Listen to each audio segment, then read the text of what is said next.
to the Gone for 10 show. Now, it is round 5. It's come, it's gone. It was an absolute cracking round of rugby league. Baxter, your key takeaways, what was your favourite game, I guess, you saw this week? And I guess what was your most disappointing game? Because there was a lot of crackers that did come up this week. My most shocking, apart from the obvious, being Saturday's game, would have been yesterday's 4 o'clock game, the Sharks and the Warriors. It was a good one, wet weather football, and good to see Warriors can come from behind. Well, let's jump straight into it. First of all, like we do every week, let's have a look at the ladder. The Broncos are still on first, but rounding at the top 4, you have the Warriors, the Roosters, and the Sea Eagles. Rounding at the top 8, you have the Panthers, Storm, Dolphins, and the Bulldogs after their win against the Cowboys. And the bottom 9, you have the Dragons, Knights, Sharks, Rabbits, Titans, Cowboys, Eels, Raiders, and West Tigers. But it is early days. We are only 5 rounds deep. Some teams have had byes, some teams haven't.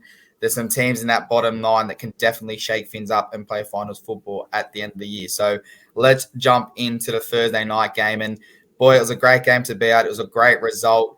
The Roosters 28-20. I think from my perspective, let's talk about the game as a whole. I thought the Roosters dominated this game. I thought from start to finish, we were in control. Now, yes, that happens a lot when there is 2 sin binnings, which I'll get your thoughts on. I thought they were both, I guess, valid sin binnings. I think both had to happen, but I think this 8-point scoreline definitely flatters Parramatta. What did you make of this game?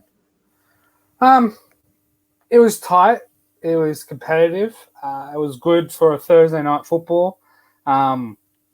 You sort of brought Parramatta back into it sort of towards the end, but had enough grunt and force to hold them out to get the win. Now they're reporting that they want to move Guffo to anywhere possible to make the team stronger. Me personally, I think he's probably the best fullback for Parramatta at this current time. So leave him there and maybe look for, again, as I said, maybe a senior veteran centre from Canberra who's testing himself on the open market. But apart from that, apart from their error, they probably had a good night. 3 from 3, 3 tries, penalty goal, 76 completion rate is pretty good. But when you're completing at a 85%, I think it's well deserved 2 points for you guys.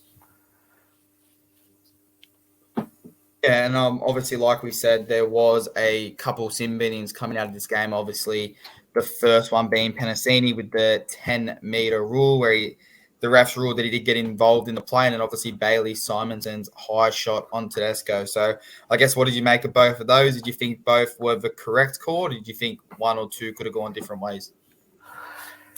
Yeah, well, Will Simonson's one was pretty obvious, made contact with the head. I think it's been the sort of the bar for this season.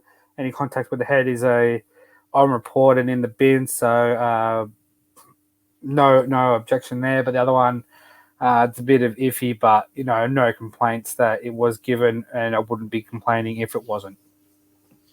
Yeah, 100%. I think from first thought, when the first, I guess I was at this game when the first whistle went and all I saw was him telling him to go for 10, I was a bit confused as to what it was for. But I think watching it back, and I guess Brad Arthur tried to say something along the lines of he didn't actually make the tackle, but as we've seen week in, week out, if a player comes out of the line and stops an attacking raid, it's usually a penalty. And this one would have stopped the 3-on-1 down the sideline. So I kind of see where the referee came from, but I think he definitely set a marker for the rest of the game. But like you said, the shot on Tedesco, it's KO'd him. He's out for 11 days now, so the Roosters will have to go up against Melbourne without Tedesco. What did you make of Suaalii at fullback, and do you think it's going to be Suaalii or Joey Manu come Thursday night against Melbourne? Right now, I lean towards Suaalii. I think if you take Manu out of centre, I think that left edge there it's just not as lethal like as having Manu there and having him at fullback. Yes, while he'll be as destructing as fullback as centre, I think centre he poses more of a threat, and you can probably put in that Corey Allen at centre and leave Suoliti at the fullback, let him test himself before he goes to that Rugby Union World Cup tour. Yeah, 100%. Now, obviously, looking at the Roosters side, I look at the likes of Daniel Tu, who did create a try and had plenty of meters. I thought he was brilliant. Jackson Paulo, he's kind of fallen into that play of it. Everyone thought was going to happen when he came to the Roosters. He had a bit of a bad end to his South Sydney career, not because of the club, but obviously because of the fans. So to see him flourishing and to see him performing, I think it's really good to see now. I'll turn your attention to two other players. First of all, Drew Hutchinson. I think he has become Mitchell Orbison 2.0. He might not be as good in those positions, but he definitely has become a mix to fix it that every time Robertson sits there and goes, shit, we need to fill this position, Orbo comes in, he does the job, he fixes it. So number one, I think Orbison was massive in this result. And besides the last 2 minutes when Sivo went over the line, I thought he had Sivo in his back pocket for 90% of this game. So massive shout out to Hutcho, who definitely did cop some criticism when he was named in the lineup. But I want to bring your attention to one other player, and it is Sam Walker. Now, I have a stat here for you, but before I give it to you, what do you make of Sam Walker's defense this season? Well, he's really got the Butcher brother, one of the Butcher brothers, on his inside shoulder, I think, so or on his outside shoulder. So he's sort of protected in regards to he's got two big boys either side of him, and you want to hide a little small boy like him in between two big blokes. But yeah, I believe he can hold his own. It's not the best. I'm not saying it's like 10 out of 10 every week, but it defense-wise, you're probably going to get at worst a 7.5 out of 10, and probably a 9 at best on any given Sunday. So, you can't really fault him for that. But well, let me chuck in a stat for you. The first game against the Dolphins, he made 18 tackles, he missed 5. And Robbo definitely came in at press conference and he said, listen, you need to get better at defending. We're going to work with Sam Walker.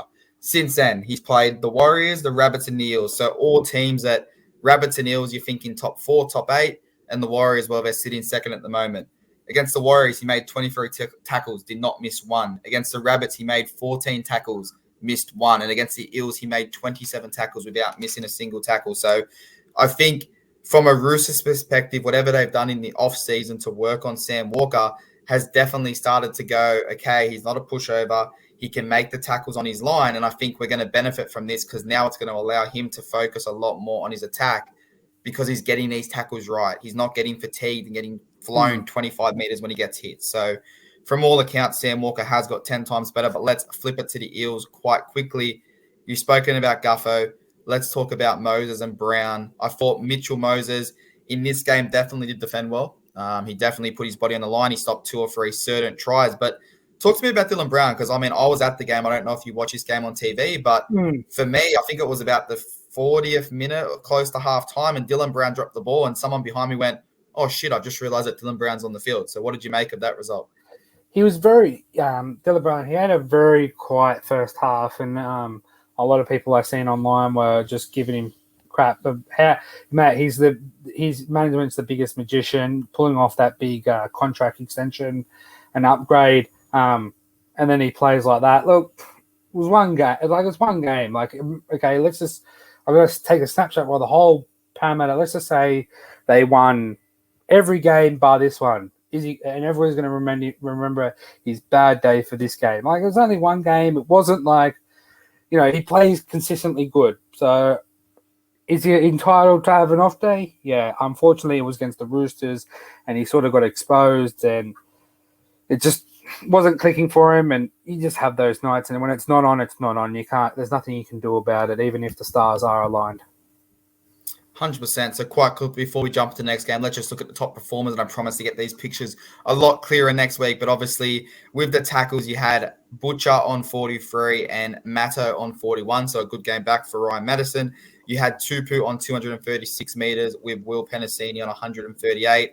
And the line breaks, you had Tupu on 2 and Guffo on 1. So by all accounts, it was a pretty dominant game by the Roosters, not only in meters, but I think the 8 points flattered Parramatta. But let's throw it into the next game.